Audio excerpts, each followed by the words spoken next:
Salutations à toutes les frères et sœurs en Jésus-Christ dans le monde entier. Je me présente le frère CH de l'île de la Réunion pour les nouvelles personnes qui visionneront la chaîne. Notre message du jour sera, et qui sera toujours d'actualité, c'est la persévérance en Jésus-Christ. Prions frères et sœurs avant d'apporter le message.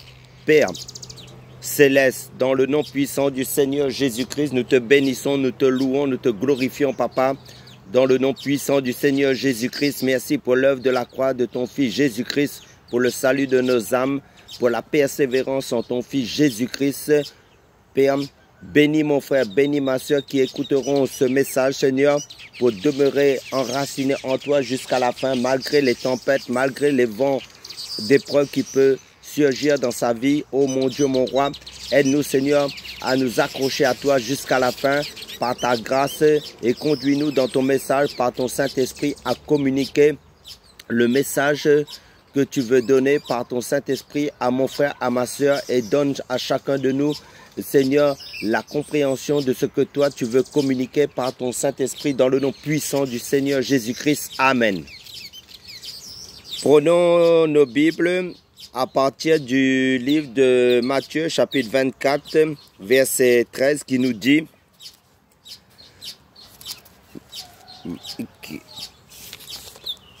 Matthieu, chapitre 24, verset 13.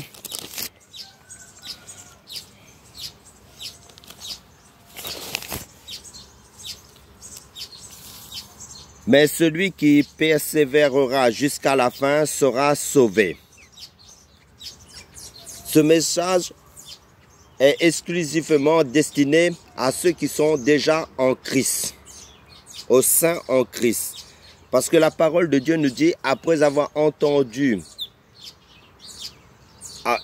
l'évangile de votre salut, vous avez cru et vous avez été scellés du Saint-Esprit. C'est bien.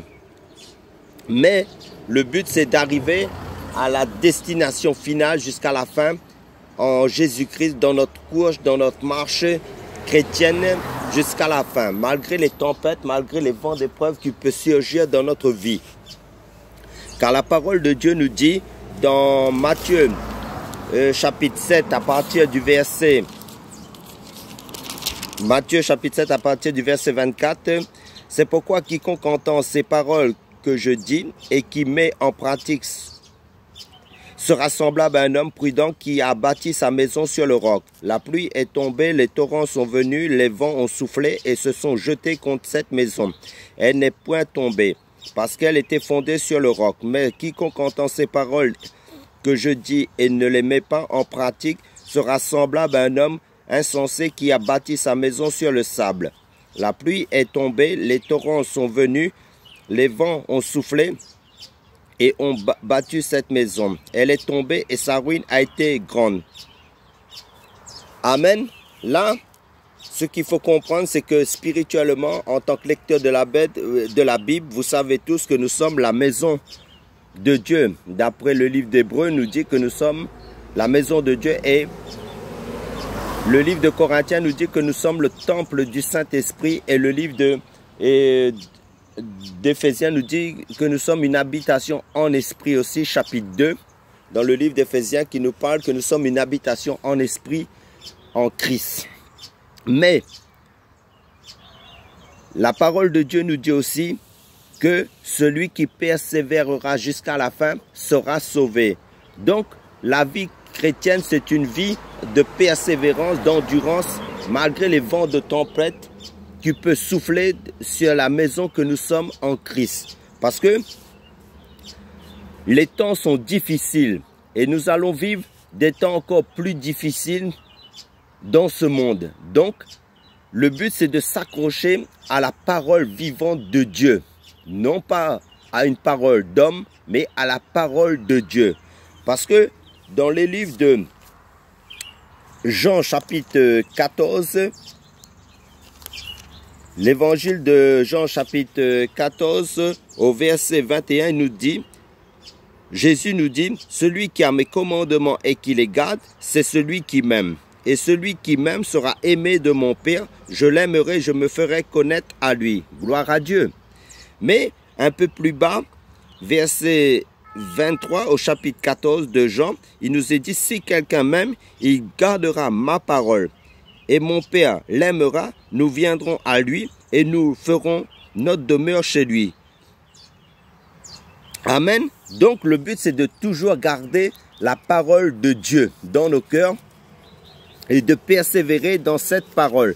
Parce que quand les vents de tempête vont arriver, quand les moments difficiles vont arriver, si nous n'avons pas cette parole vivante en nous et nous ne sommes pas dans l'obéissance à la parole de Dieu, ben, la maison spirituelle que nous sommes ne pourra pas tenir si cette parole n'est pas vie en nous, n'est pas pratiquée, n'est pas, comment dire ça, si nous ne sommes pas dans cette obéissance-là. Parce que notre vie sera fondée sur le sable, sur la vanité, parce que la parole de Dieu est puissante.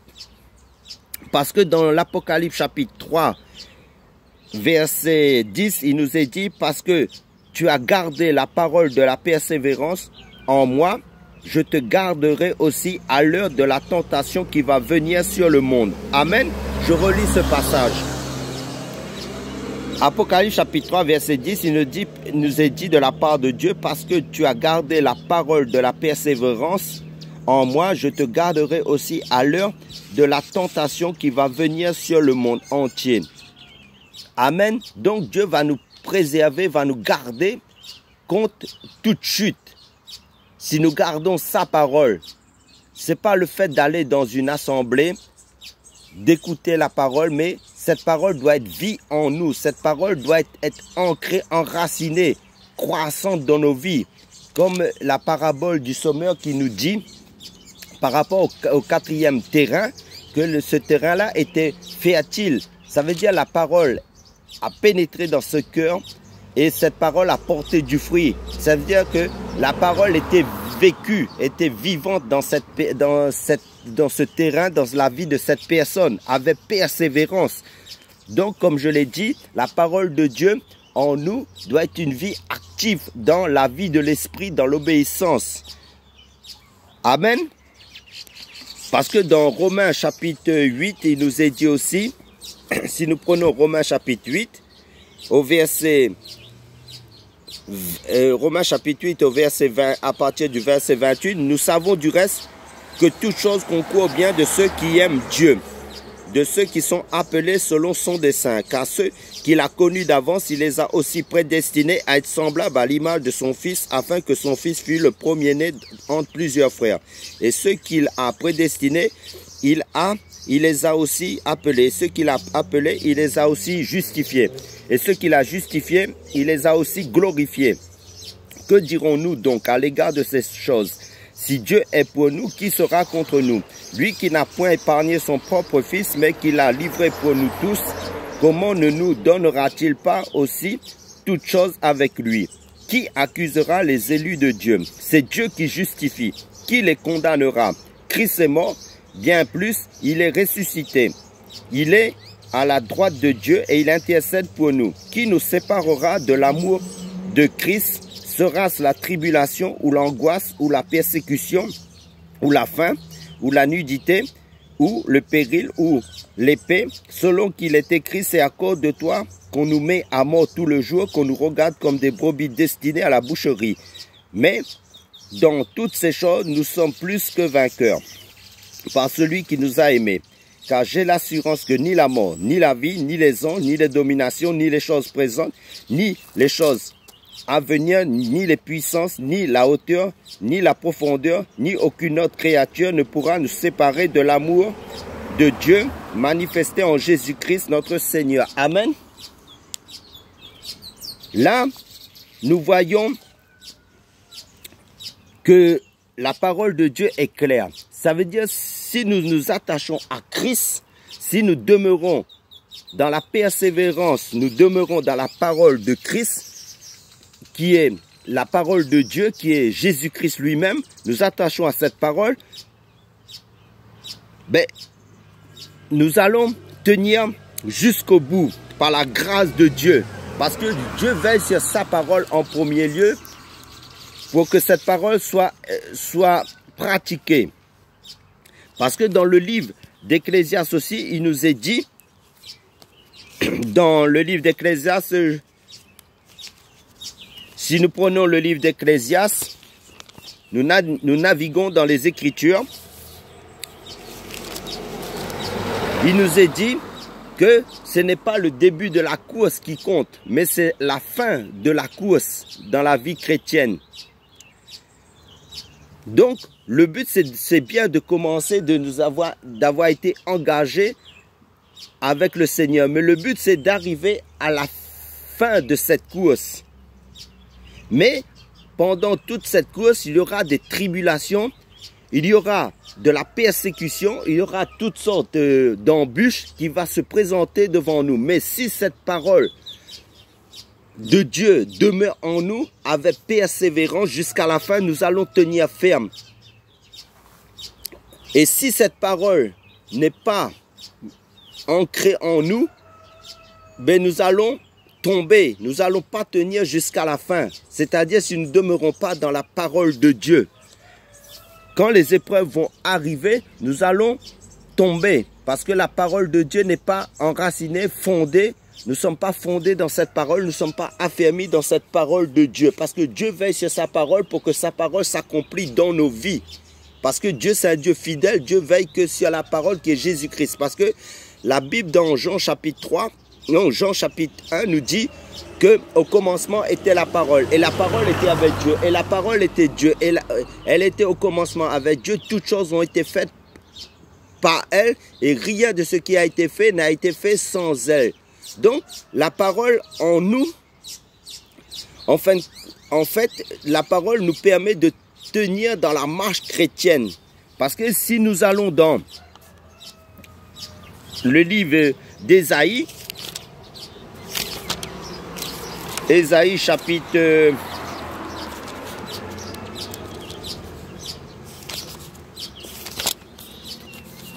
'Ésaïe à partir du verset du chapitre 40, la Bible nous dit, à partir du verset, Ésaïe chapitre 40, à partir du verset 29, c'est-à-dire Dieu donne de la force à celui qui est fatigué, et il augmente la vigueur de celui qui tombe en défaillance. Les adolescents se fatiguent et se lassent, et les jeunes hommes chancellent. Mais ceux qui se confient en l'Éternel renouvellent leur force. Ça veut dire quoi? Ça veut dire ceux qui se confient dans sa parole. Parce que la parole de Dieu est Dieu lui-même. Donc ils se renouvellent en Dieu, dans sa parole. Parce que la Bible nous dit dans Matthieu chapitre 4 verset 4 et dans Luc chapitre 4 verset 4, l'homme ne vivra pas de pain seulement, de toute parole qui sort de la bouche de Dieu. Ça veut dire quoi? Le corps physique a besoin de la nourriture physique pour se maintenir en bonne santé. Mais spirituellement, notre âme a besoin de la parole de Dieu pour être fort, pour être nourri, pour tenir le coup et pour la vivre jusqu'à la fin. Donc la parole de Dieu, c'est notre nourriture spirituelle parce que nous devons la méditer jour et nuit, comme c'est dit, et que ce livre de la loi, comme dans le livre de Jérémie chapitre 1 verset 8, nous dit que ce livre, dans le livre de Josué, plutôt, chapitre 1 verset 8, nous dit que ce livre de la loi ne s'éloigne point de ta bouche. Médite-la nuit et jour. Ça veut dire que nous devons pratiquer la méditation, nous nourrir de la parole de Dieu en continuité avec persévérance et de la vivre. Je continue dans le livre de Ésaïe chapitre 40 verset 31. Mais ceux qui se confient en l'Éternel renouvellent leur force. Ça veut dire Dieu est avec sa parole. Dieu, parce que la parole est Jésus-Christ et nous devons demeurer dans le chemin. Ça veut dire Jésus-Christ c'est le chemin, la vérité et la vie. Mais ceux qui se confient en l'Éternel renouvellent leur force, ils prennent le vol comme les aigles, ils courent et ne se lassent point, ils marchent et ne se fatiguent point. Donc nous devons chérir la parole de Dieu, cultiver la parole de Dieu, nous affectionner à la parole de Dieu dans nos cœurs. parce que le livre de Philippiens chapitre 4 verset 8, il nous est dit, il nous est dit que tout ce qui est pur, que tout ce qui est juste, tout ce qui mérite, tout ce qui est aimable, tout ce qui mérite l'approbation, tout ce qui est digne de louange soit l'objet de vos pensées. Ça veut dire quoi? Ça veut dire tout cela regroupe, signifie que c'est la parole de Dieu. Parce que dans le livre de 1 Timothée chapitre 4 verset 8, il nous est dit aussi, exerce-toi à la piété. Car l'exercice corporel est utile à peu de choses, mais la piété, elle a la promesse de la vie présente et de celle qui est à venir pour notre éternité. Donc nous devons nous nourrir, nous cultiver, nous affectionner aux choses de l'esprit, nous affectionner à la parole de Dieu, parce que le livre de Jean chapitre 6, il nous dit que la parole de Dieu est esprit et vie. Et esprit et vie. Et l'apôtre Pierre disait à Jésus, à qui irions-nous, Seigneur? C'est toi qui as les paroles de la vie éternelle. Donc, la Bible de Genèse, Apocalypse est christocentrique. Elle est centrée sur le plus grand message de la Bible, qui est la parole de Dieu, qui est Jésus-Christ. Nous devons nous attacher à Christ, à la parole de Dieu, nous affectionner à la parole de Dieu, persévérer dans cette parole, nous nourrir de cette parole, cultiver cette parole abondamment, et être obéissant à cette parole, parce que en fait nous devons tenir ferme jusqu'à la fin dans la parole de Dieu, et avec persévérance, avec endurance, nous devons être constants dans la parole de Dieu et d'être dans cette intimité de la parole de Dieu, qui est cette intimité avec Dieu, dans la louange, dans l'adoration, dans la prière, mais fondée sur la parole de Dieu. Qu'est-ce que la parole de Dieu dit? Qu'est-ce que Dieu dit en fait dans sa parole, pour que nous soyons, pour que nous demeurons dans cette parole? Parce que quand les tempêtes, les épreuves, tout ce que nous voyons dans ce monde, qui va aller de pire en pire, qui touche le monde, en fin de compte, nous serons sous la grâce du Seigneur, à l'abri du Seigneur, nous serons dans le refuge du Seigneur, nous serons à l'abri de toutes ces choses à cause de cette lumière, parce que dans le psaume chapitre 119 verset 105, il nous est dit, ta parole est une lampe à mes pieds, une lumière sur mon sentier. Amen. Donc, comme je l'ai dit dans le livre d'Apocalypse chapitre 3 verset 10, parce que tu as gardé la parole de la persévérance en moi, ça veut dire en Dieu, en la parole de Dieu, je te garderai aussi à l'heure de la tentation qui va venir sur le monde entier.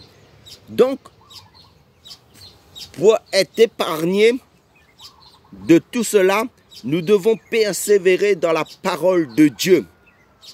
Et ce message contient ceux qui sont déjà engagés en Christ. Ça ne concerne pas les païens, ça concerne ceux qui sont déjà dans l'engagement avec le Seigneur. Les temps vont être de plus en plus difficiles. Nous devons tenir ferme. Ce message est un message d'encouragement à toutes les frères et les sœurs en Christ, de vigilance, parce que la parole de Dieu dit veiller et prier.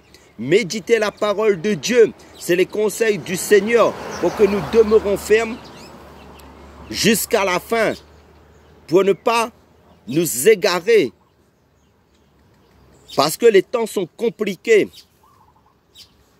Pour conclure notre message, prions frères et sœurs. Seigneur, garde chacun de nous dans la persévérance en toi, Père Saint, dans le nom de ton Fils Jésus-Christ.